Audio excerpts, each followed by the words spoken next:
All right, welcome to chapter 16 and 17. I'm doing two chapters together with this one. I don't expect it's going to be very long. We'll get kind of right to it, but I just wanted to, we're moving through this book. Some of the chapters have made us slow down. This one we're going to do two at a time. There's some meaty stuff in here. I don't think it's going to take us too long, so we'll just get right at it. Okay, so here we go. Hey, look, you get to see my desktop. Let's try this instead. There you go. Chapter 16, and it's been a couple days since I read chapter 16 and 17, so I'm just making the video today, so I'm not going to refresh my memory. I'm going to kind of read cold, and hopefully that won't go badly. At 3:07 p.m., a distressingly long 3 hours after the trio of cops had entered the blood-soaked house, the University Office of Public Safety and Security sent a vandal alert email to the students and faculty. Moscow PD investigating a homicide on King Road near campus. Suspect is not known at this time. Stay away from the area and shelter in place. A shelter-in-place order mandated that people take refuge in a room with few windows. Now, I want to point out one of the things that they're doing with this is they're saying that there was a need early on in this case to reaffirm to everyone that things were safe, that there wasn't anything going on, that people could safely return to class. This was an important thing for them to say. Now, what I will point out, and if I remember right, they're going to get to this in this chapter, is that even when they didn't have an idea whether or not there was bad guys on the loose still, they decided that they wanted to tell people it was okay that to return and that there was nothing to worry about. And I'm pretty sure we're going to get that here, but I'm just mentioning it now in case it doesn't come up. They actually admit, I believe in this chapter, that they weren't sure what happened, but they still told everybody, hey, everything's safe, which tells you something about the character of the people who are who in your law enforcement, when they will admit, essentially, or at least Howard Blum is admitting, that they will lie to the public and tell them things are safe when they're not. So if they're going to do that, how much will they lie about? Let's just keep that as a grain of thought. All right. The chief had been getting death threats. That's interesting. The chief had been getting death threats. There were 6 in all. A virulent collection of unassigned letters and barking phone messages vowed that he'd be killed. And those missives were in addition to the tall pile of rude and scatological, albeit less murderous emails and notes that he had received. The ostensible reason for the threats? He had ordered his officers to enforce the mayor's and the city council's coronavirus restrictions. People had received summons for not wearing masks in public. Then at a defiantly maskless prayer vigil in the city hall parking lot, several of the more reverent in the open-air assembly had been cuffed and hauled off on Fry's orders. No-nonsense policing had made the chief a lot of enemies. Now, I want to point out something about this. Seems to increasingly be living in a society, it seems like it's increasing, where it's common to be making death threats to people and being violent and the whole corona thing, the whole COVID thing became just a sad commentary on our society of how nasty we are. And even I, as a content creator, are trying to put out videos, and I have nasty comments. I don't know where we've gotten in the society that we want to treat each other so nasty. But anyways, point being, oddly enough, the Chief Fry is receiving death threats from church people. Well, it doesn't say that exactly. It says that he arrested some people in a prayer vigil, and then he's receiving death threats. We can kind of allude that he's receiving death threats from church people, which I find there's a little irony in there. But anyways, Pastor Doug Wilson had added fuel to this fire. He had told the Christ Church parishioners that masks and vaccinations were counter to God's teachings. So again, I don't want to wax long. I personally find a little bit of an irony with Christians giving people death threats. But anyways, when Fry finally entered the home on King Road, it was dark outside, according to several dismayed accounts, close to 6 p.m. So this is when Chief Fry shows up. For some abstruse reason, he'd thought it important to go home first and change into his chief's uniform instead of going immediately to the crime scene. Okay, that's Howard Blum. That's not me. I'm just pointing out he finds that odd. Possibly he didn't fully grasp the magnitude of the disaster. Or maybe, after nearly 28 years as a Moscow cop, he felt imprimatur of his uniform. That's a word I didn't even understand there. Was integral to his ability to command. In other words, maybe he needed to be in uniform to go and think, because he was going to take command of the crime scene and he needs to be in uniform to do so. So there you go. What he saw that evening, he'd publicly say, was the worst crime scene I'd ever seen. To a friend, he'd been more revelatory. Walking through the blood-drenched house had left him physically and emotionally drained. And again, Just as an aside, I've been pledging to you people that I will try to quit repeating myself so much. Let's just make note. If it's a blood-drenched house, how is it that the surviving victims didn't smell the blood that the officers immediately smell upon arriving at the house, and how they need therapy just walking into the house? So just keep that in mind. I've done enough. 3 years earlier, Fry had been chosen to attend the 10-week course at the FBI's National Academy in Quantico, Virginia. I just thought that was interesting. I don't know why I highlighted that. It's not super important. What if, Fry asked himself with sudden alarm, a serial killer had attacked the 4 students? What if it was only a matter of time before this maniac struck again? The entire Moscow PD was just 37 officers, and he doubted that any of them had the expertise to handle the strange and unfamiliar places where, if his worst fears proved accurate, the hunt would take them. Shaken by this thought, Chief Fry called the Bureau and asked them for their assistance. So he calls the FBI to help on this case because he thinks there might be a potential serial killer involved based on one killing or one event. So fair enough, he's calling in the FBI right away. It was quickly arranged. A team of special agents, eventually about 40 in total, would be arriving as soon as tomorrow, and as he had specifically requested, 3 members of the Behavioral Analysis Unit, 2 men and women, were also being dispatched. So the FBI was this is just a good documentation, a good support for the notion that the FBI was on this scene within a day, right? So he walks the crime scene, he asks for the feds are arriving the next day. It's just something to keep in mind when you're going through all the various things and what happened in what order, that the feds were on this case right off the bat. At once, Walker understood that something awful had happened. A PhD with a private practice in Moscow, he also served as the department's psychologist. Some of my young officers are going to need help. Your help, Fry continued. Then he corrected himself. Actually, it's not just the young ones. So this is a conversation between Fry and a friend of his who's a psychologist, and he's basically calling the psychologist saying, hey, look, after seeing the crime scene, which is so horrific, my officers are going to need some mental help. And not just the young ones. Some of the old ones are going to need some mental help with this. Now, I want to go to some quick comment. I'll try to make it quick. Brevity is not my strong point. Many people have a theory that nobody actually died in this case, that this is a giant psyop and that nobody actually died. So we have to ask, at what level are they going to continue to do this? If that's true, are they going to call in psychologists for psychological help because the crime scene was so horrific? It's hard for me to go down the rabbit hole of nobody actually died, because I believe the jury is going to see that. I think there was something like 13,000 graphic photos of the bodies. In fact, the defense has argued the jury doesn't need to see that many graphic depictions of the deceased. So again, you have to ask yourself, is it plausible to believe that it's all a staged event, and all the talk about how graphic the photos are and how many photos are going to be shown to the jury and the officers needing psychological help, is that all just to show because nobody actually died? For me, I feel like there's too much to believe that people actually died. So I just want to address that quickly, because some people have said, hey, devil's advocates, what do you think about the idea that nobody actually died and it's just a giant psyop? I think there's too many signs that indicate people died. People needed psychological help. It was a horrific crime scene. There was blood everywhere. The jury's going to see horrific photos.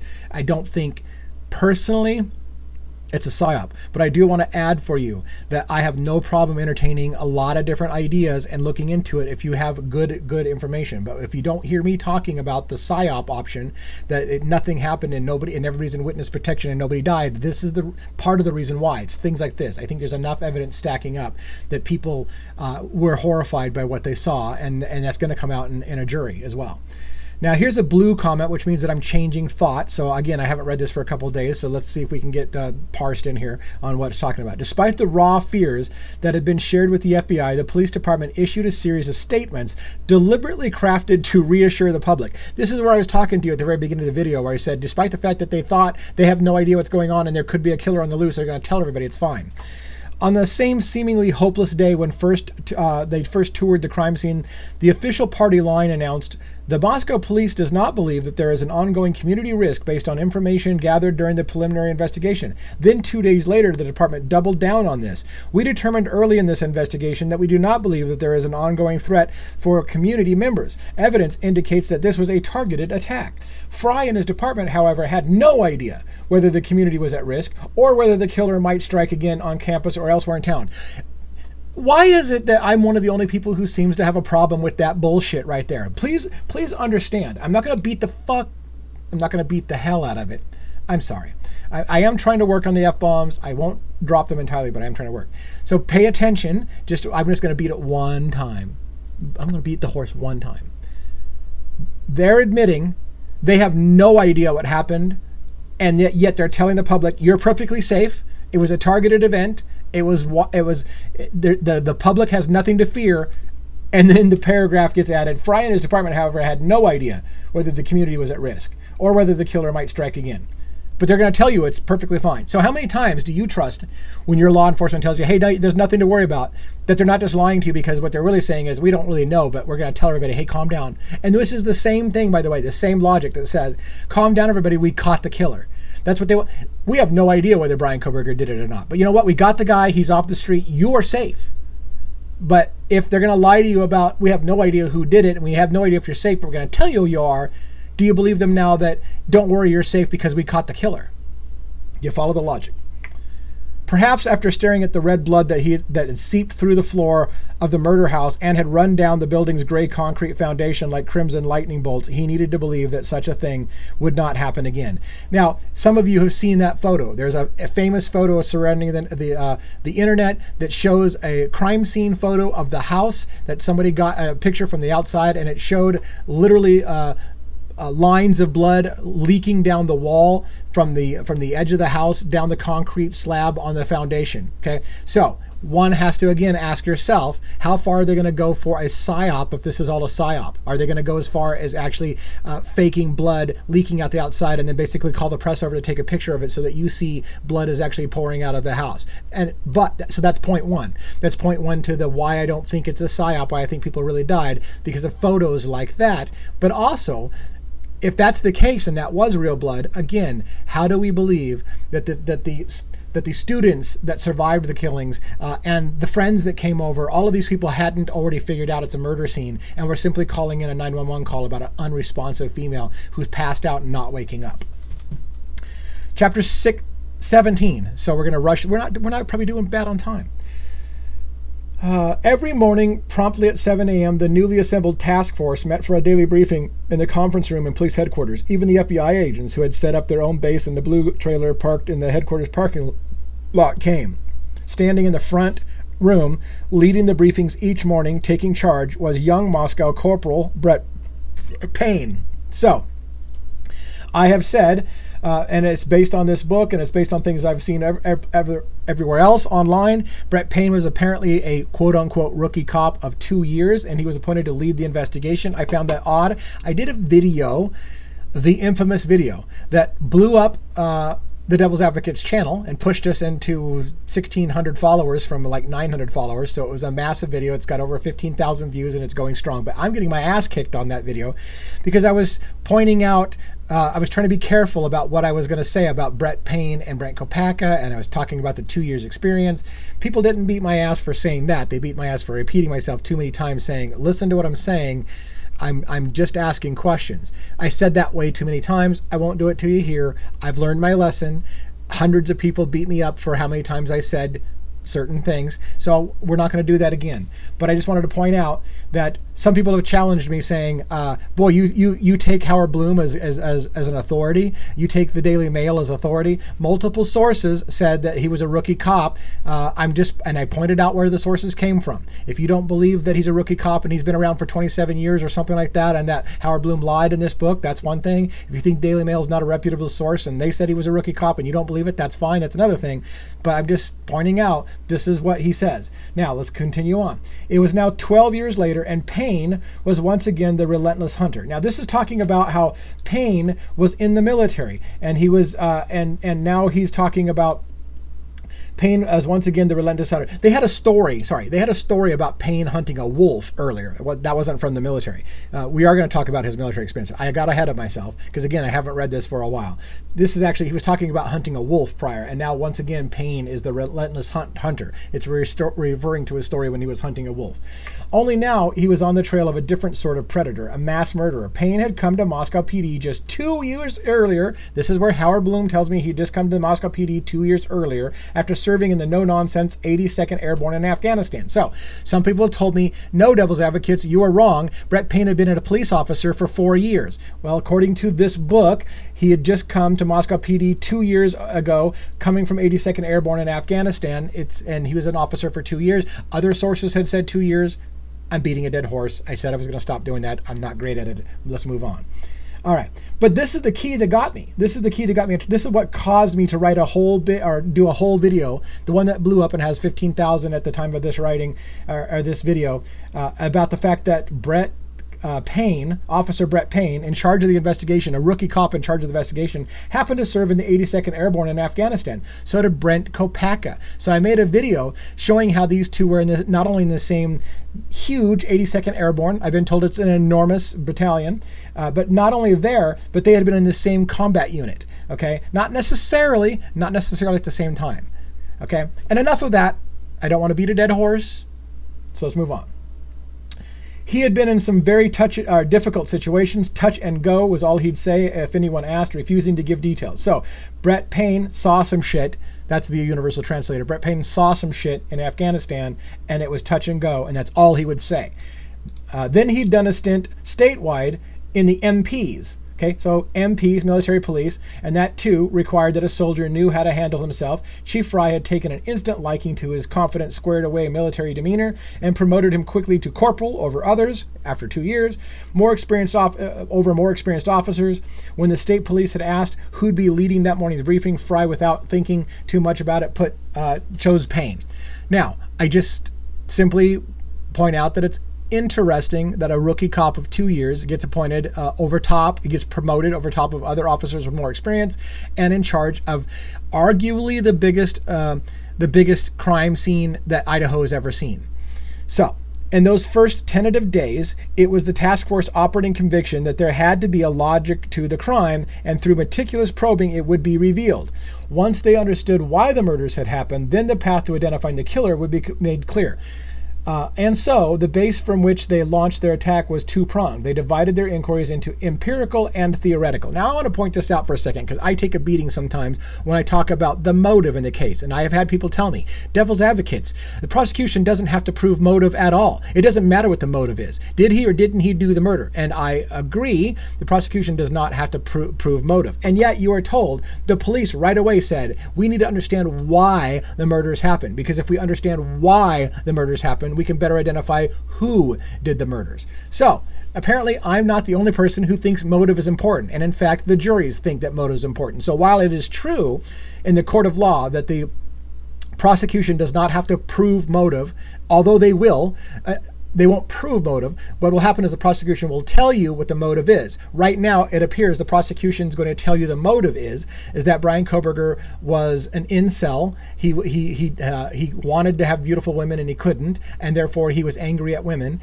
and possibly that he was a budding serial killer obsessed with BTK and Ted Bundy and wanted to impress his professor at DeSales University who wrote the book on BTK to prove that he had become the master and could get away with crime. So why are they doing that? Why are they interjecting that? Because even the prosecution understands that understanding why somebody did something is important to a jury. So no, they do not have to explain a motive. But yes, they are going to try to do so. Fact. Now here's some interesting things. I locked these facts to point out. Fact. The 4 students were killed in their sleep.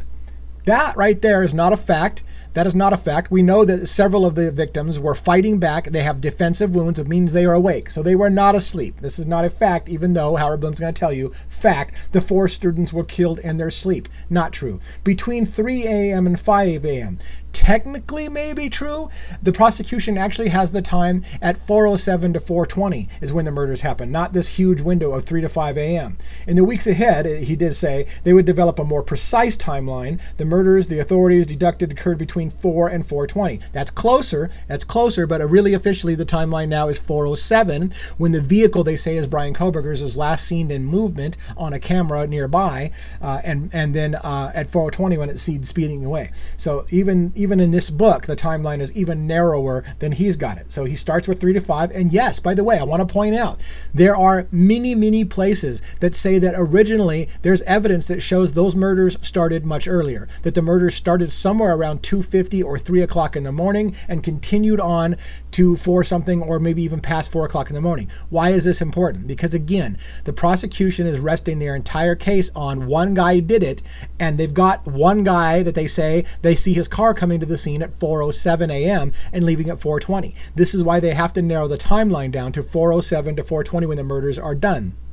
But again, there's lots of sources online, lots of internet sleuths online who believe that the murders started happening earlier in the night. And that would make more sense if indeed we find out, and we may not, that there was a cleanup of the crime scene. Because again, many of us are struggling with how one person kills 4 people on 2 floors, several of which are fighting back and have defensive wounds, and does that in about 8 minutes to 10 minutes, and does so without leaving any of their DNA at the scene other than that proverbial one piece of speck DNA left on a button snap of a knife and nothing else, and also doesn't track any of the victim's blood out of the house or into his car or anywhere else. So how did you do that without any cleanup effort, without any time? How did that happen? Many of us don't think that's possible. But when you add in their original window of time was somewhere between 3 and 5 a.m. because people believe the murders started earlier, then you have to keep asking yourself, let's go back and review some of that data. Is there evidence that the murders started earlier? Was there a cleanup effort? Yes, by the way, yes, the defense has indicated in official notes that there's evidence of cleanup at the scene. So somebody was cleaning up. Then you have to ask those other difficult questions that I'll be very, very careful to get into. Were there people in the house that knew what happened and spent time cleaning some things up before calling 911? I'm not going to get into that too deeply. Just there's questions to ask. There is, according to the defense, evidence of a cleanup at the scene. Fact. There was no sign of forced entry or of robbery or of sexual assault. That is interesting to me as well, because again, an expert in sexual assaults was brought in on the case. There's been several mentions in mainstream media, such as the latest Dateline thing that had a psychologist that said this was a sex crime, that the individual was driven by sexual fantasy, even though they say there's no sign of sexual assault, nor was there time, according to the official timeline, to commit a sexual assault. Was there a rape of the victim? Was there any sexual element whatsoever? If there was, why is there not more DNA? So I don't know how we both simultaneously hint that it was a sexual assault and then say there's no signs of sexual assault and he didn't have time to do a sexual assault. Fact. There was no trail of blood outside of the house. That's one of the craziest things. I don't know if that's 100% fact. It seems to be. Everyone has consistently said for years, no DNA left the house. None of the victim's DNA is outside of that house. There is no blood that left the house. That would lead us to believe, if you're thinking like I am, that the killer or killers had to remove their bloody clothing inside the house and put it in a bag or something like that and take it out with them so that they didn't track their bloody clothes, dripping hands, whatever the case may be. I don't want to be super graphic, down the driveway and out to the car. The fact that the fact, as Howard Blum calls it, that there's no blood trail out of the house indicates either a cleanup job or someone changed clothes. And it leads to the further question. If someone removed their clothing inside the house, the human body sloughs off 30,000 to 40,000 skin cells every minute. How do you take off clothes if you're the killer and not leave your DNA at that scene as your body is sloughing off skin cells changing into clothes? The whole thing doesn't make a lot of sense, unless maybe it took place over a longer period of time and there was a cleanup involved. Fact. It had been determined that a single weapon had been used, a long-bladed knife. That, by the way, I would argue is not a fact.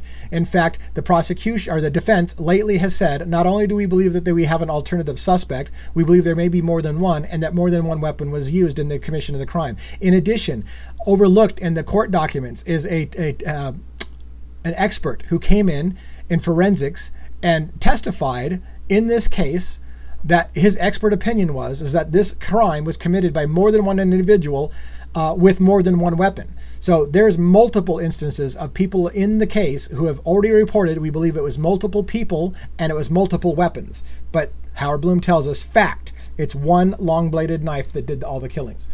And a corollary to this was a substantial secret the investigators were not yet ready to reveal. The third-floor bedroom, tangled in the sheets next to Maddie's sprawled body, they had found a knife sheath with a button snap. It was tan leather stamped with the brand name K-Bar, and below that USMC and the Marine Corps' Eagle, Globe, and Anchor insignia. It was a widely available weapon sold online and in sporting goods stores, used by sportsmen, hunters, military, and apparently the killer. I want to point this out because many of you out there in the public who are what they call guilters, who believe that Bryan Kohberger is guilty, say, okay, well, in fact, the prosecution has led you to believe this, and mainstream media has led you to believe this. Bryan Kohberger must be guilty. Bryan Kohberger's account on Amazon was used to search for and purchase a K-bar knife. It is a K-bar knife that we believe was used in the crime. A K-bar knife sheath was left behind. Brian Kohberger also allegedly went back and searched for a K-bar knife and sheath to replace the K-bar knife and sheath, and that's what they want you to believe. What they're glossing over is this part. It is a widely available weapon sold online, perhaps the most sold knife ever sold, and it's sold at sporting goods stores, used by sportsmen, hunters, military, and apparently the killer. Keep in mind, if you're a criminology, this is just a question. If you're a criminology specialist, you're working on your PhD in criminology, you're so smart, you know how to get away from murder and clean up the crime scene and or leave none of your DNA behind at the crime scene. Yet that same smart person that you believe he was just a criminal mastermind in some ways because he left no DNA other than that little tiny snap on the DNA on the knife sheath. He was so smart, but he wasn't smart enough not to purchase the murder weapon online, when, even according to this, he could have bought it at any sporting goods store using cash that wouldn't be traceable. All right, so why isn't he smart enough to buy the knife at a sporting goods store with cash without a camera watching the counter? Or even if he couldn't do that, why not take steps? Why go buy it on Amazon? Why do the replacement knife on Amazon? I would argue that it's really interesting circumstantial evidence, and it's convinced a great number of you in America that there's no question he's the killer now because he had a K-bar knife. It is the most commonly sold knife, and it's sold in lots of places where the killer could have done it if he wanted to avoid detection. Therefore, one has to ask, was Brian Kohberger that stupid? And of course, the guilters will say, yes, he's stupid. He thought he was smart, but he's not smart, because that's the easy answer. You already believe that Brian Kohberger is guilty, so the answer is he thought he was really smart, but he's a dumbass. Because look what he did. He took his cell phone to the crime scene. That's a dumb move. He took his own car to the crime scene. That's a dumb move. He bought the murder weapon online where it could be traced. That's a dumb move. He tried to find a replacement for it on the internet. That's a dumb move. But he's so brilliant, he figured out how to virtually get away with it by having no DNA of the victims traced out of the house down to his car, and barely left anything other than a piece of DNA the size of a speck of sand inside the house. Again, fact. And this too was another key item that was deliberately being kept locked away. They had an eyewitness. Dylan Mortensen had seen the murderer. By now you know how horrendous Dylan Mortensen is going to be as an eyewitness. I can't even fathom that they would put Dylan on the stand. Dylan Mortensen has admitted in multiple accounts that she has changed her opinion about what happened, that she's not sure what happened, that she was drunk that night. She even said in one of the investigations, the police officers, have dreamt the entire thing. She's not even sure it happened. I may have dreamt it, she said. And yet, the prosecution and mainstream media will continue to tell you that Dylan Mortensen saw the killer and we've got an eyewitness person who can place Brian Kohberger at the scene. No, she cannot. She supposedly can tell us how tall he is, what his build is like, and bushy eyebrows. I want to point out another thing that people seem to overlook. Eyewitness testimony is the most horrendous thing in the world. People remember things wrong all the time. People have remembered people's race wrong. I thought it was a white guy, it turned out to be a black guy, or vice versa. People remember what you think would be the simplest things to remember, and they get it wrong all the time. Eyewitness testimony is horrendous. But because they've got Dylan Mortensen one time, the first time she tells the story, giving a description of 5'10", bushy eyebrows and a certain build that they think then says, basically she's Brian Kohberger. By the way, let's forget the fact that she showed a picture of Brian Kohberger to her and she didn't know who it was to identify it. She couldn't say, yes, that's the guy I saw, because Dylan Mortensen doesn't remember what she saw, and she's not even sure she saw anything. She might have dreamt the whole thing. However, this quiet, possibly crucial eyewitness package, yeah, no shit, that the team conceded among themselves, left them dumbfounded. She had alerted by the early morning suspicious noise. She had alerted by the early morning suspicious noise, poked her head out of her second floor bedroom 3 exclamation point separate times as her roommates were being hacked to death. So even Howard Blum, in his attempt to say, look, Kohberger's the guy, I know he's the guy, and we've got an eyewitness to the thing, that was a fact, he's saying there's some problems with her testimony, because she apparently peeked her head out of the bedroom 3 times during the hacking up of her roommates, and says that she doesn't know what happened. She had seen a masked intruder stared at him, frozen and in shock. This is the famous frozen shock phase that everybody hears. immobile, never uttering a word or a scream before closing the door to her bedroom and returning to the safety of her bed. And yet, during the course of that long, terrible night, she had never once picked up her cell phone to call 911. Further troubling history, she had waited until around 11 that morning, 7 endless hours before telling anyone that things were amiss. Then, bewilderingly, she reached out with a vague call of alarm to friends, summoning them over to the house. It was one of Ethan's golfing buddies, Hunter Johnson, who just moments after taking one quick look inside the house, grabbed Dylan's cell phone, and his voice shriek called 911. Now, I know that if you watched my account long enough, or you've watched this case long enough, you understand most of this stuff, and it's going to sound like beating a dead horse. So let me see if I can try to summarize as quickly as possible a few things. Again, we know Dylan Mortensen did not stay in her room all night long. Early indications were that Dylan Mortensen went right back into her room and fell asleep and stayed there all night long. That is a lie. We know that's a lie. We now have documents that came out and definitively show that Dylan was texting Bethany Funk in the basement during the entire ordeal. After she saw the intruder, Bethany tells her to come to her, run and get down to the basement.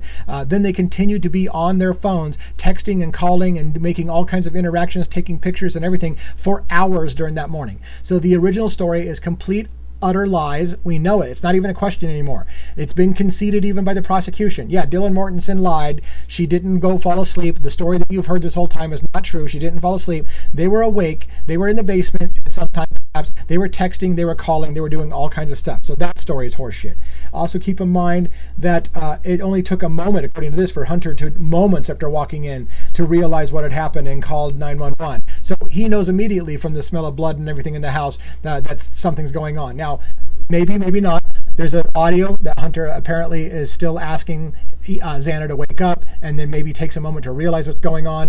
Blum writes it, because Blum takes creative license in a lot of things, that immediately Hunter Johnson saw what was going on and placed a phone call. That also is not entirely how it came out. And I don't even want to get into all of that. I don't even want to get into all the problems of this because again, I've been getting accused lately of beating things to death, and I'm trying to stop. So it's hard for me. Which parts do I cover and which parts do I don't? All right. The investigators did not know what to make of Dylan's behavior. Shock can send people careening down strange paths, they realized, but the enormity of her disconnection, her long hours of passivity, threw them for a loop. Meaning investigators can't understand Dylan Mortensen's actions. They're like, man, I know people act weird in crime scenes, but man, nothing makes sense. And still they want to stick her on the stand like she's a credible witness. Because you have to understand, at the end of the day, they have very little tying Bryan Kohberger to the case. You think they got tons of stuff. Why do you think they have tons of stuff? They've got his DNA at the house, they've got his car arriving at the house and leaving the house, and they've got an eyewitness. This is an open and slammed shut case. Except for the eyewitness was drunk and may have dreamt the entire thing. The DNA is trace DNA, and there's no explanation of how it got there. And by the way, how they developed the profile on it is suspicious as hell. I think Howard Blum is even going to get into it. He's got a massive amount of chapters on the forensics. I think you're going to find some shenanigans even in Blum's book, based on the number of chapters that he has devoted to the forensics, to find that how they got DNA profile on Kohberger is suspicious as hell. And then you've been getting tons and tons of arguments, fights in the court cases, online internet sleuths that say you cannot definitively say that is Bryan Kohberger's white Elantra. You can't even tell if it's a white Elantra. You can't even tell if it's the same vehicle that's seen. There is no continuous looping footage of that vehicle. The defense has argued you can't tell the jury this is suspect vehicle 1, this also is suspect vehicle 1, this also is suspect vehicle 1, and space together a bunch of videos taken from different corners and different cameras of a blurry car going by at high speed or whatever, and say to the jury that's all the same vehicle. That's for the jury to decide if they think it's the same vehicle. So there's a whole bunch of problems. So again, for those of you who think this is an open shut case because they've got Bryan Kohberger going to the scene, turning off his phone, going in, leaving DNA at the house, and they got an eyewitness put in the house, every single piece of that information is suspicious as hell and very circumstantial. Is it all true? If you stack up enough things, does it look true? That's for a jury to decide. And obviously for us in the court of public opinion to decide. We're making our own conclusions on whether that's enough for you. Many of you have decided it is enough for you. Some of us are like, I'm not sure, man. That's all, like, he could be just really unlucky. That's a lot of circumstantial evidence. Nothing's definitive. You got no video of him going into the house, yet you'll tell people you do, and that's even more suspicious. Why do you keep telling people you have facts that you don't have? That's suspicious. Finally, at the end of each of the morning sessions and the opening days of the hunt, the team would take a long, hard look at what remained unknown. They couldn't figure out how the killer had gotten away without apparently leaving a clue. Even they are baffled. How does this person leave the house after in this short a time without leaving behind a clue, other than that piece of DNA? They had no idea where the murder weapon might be, and they had not the slightest understanding of why he had chosen the victims. So again, they're still searching for motive. I think we're almost done. I think. And as the investigation in Moscow plodded on and frustratingly on without a significant result, Chief Fry decided that what had worked for Sherlock Holmes could work for them too. He called out for help, appealing to locals to become, in effect, consulting detectives. He wanted help to put his men on the right scent. So Chief Fry is asking the community for help, asking for tips. Later, of course, they will shun and besmirch the reputation of anyone who pokes their head in this investigation and not letting the law enforcement do their job. But yet he reached out and asked for internet sleuths, for locals to say, hey, tell us what you know. Detectives are looking for context to the events and the people involved in these murders. A Moscow PD press release to assist with the ongoing investigation. Any odd or out of ordinary events that took place should be reported. Then the notice urged, your information, whether you believe it to be significant or not, might be a piece of the puzzle that helps investigators solve these murders. I just want to add briefly, you can't have it both. Everybody wants to have it both ways. You can't have it both ways. You cannot ask the community for help in solving the crime and telling them that even if it's the slightest theory that you have, we want to hear it, and then say, shame on you for coming up with these asinine conspiracy theories. You guys need to stop trying to solve this crime and mind your own business. You cannot. Well, you can, again, because you're doing it. You want to have it both ways. I want your help. I want you to tell me every little thing you've got, regardless of whether you think it's good or not, and shame on you for doing so. It wouldn't be long before more than 20,000 tips were received. Last I heard, I think it was 35,000 tips. The catalog of suspicions included more than 9,000 emails, 9,025 emails, 4,575 phone calls to the hotline, and 6,050 digital media submissions. Everyone's turning in clues, which is exactly what they asked for. Some of the clues were not just wrong-headed, but cruel, they said. So now they start to shame the community. Innocent ex-boyfriends.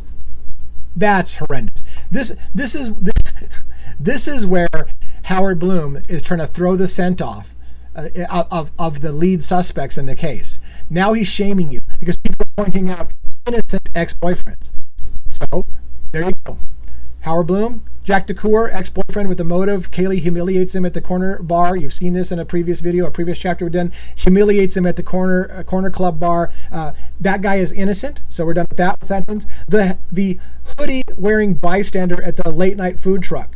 That's an innocent guy. Again, Showalter, the guy who followed him for the thing, even according to Bloom's chapter, the guy, innocent. And people are throwing this guy under the bus. A garrulous King Road neighbor who insisted on sharing rambling, half-baked anecdotes with every reporter who knocked on his door, and frat brothers who rumored to be stoked up on steroids and driven by long-gestating grievances were all persistently slandered with a malicious authority. So, see, again, so what he's doing is he's saying, you internet sleuths were naming innocent people. So, screw you with your frat party conspiracy theory. Screw you and the ex-boyfriend killed his girlfriend because she was leaving him and taking their dog and maybe pregnant with somebody else's baby. Screw you with the hoodie guy who follows them and says they're going to get you and is told to fuck off. All of that shit is nope, those are all innocent and you guys are disgusting.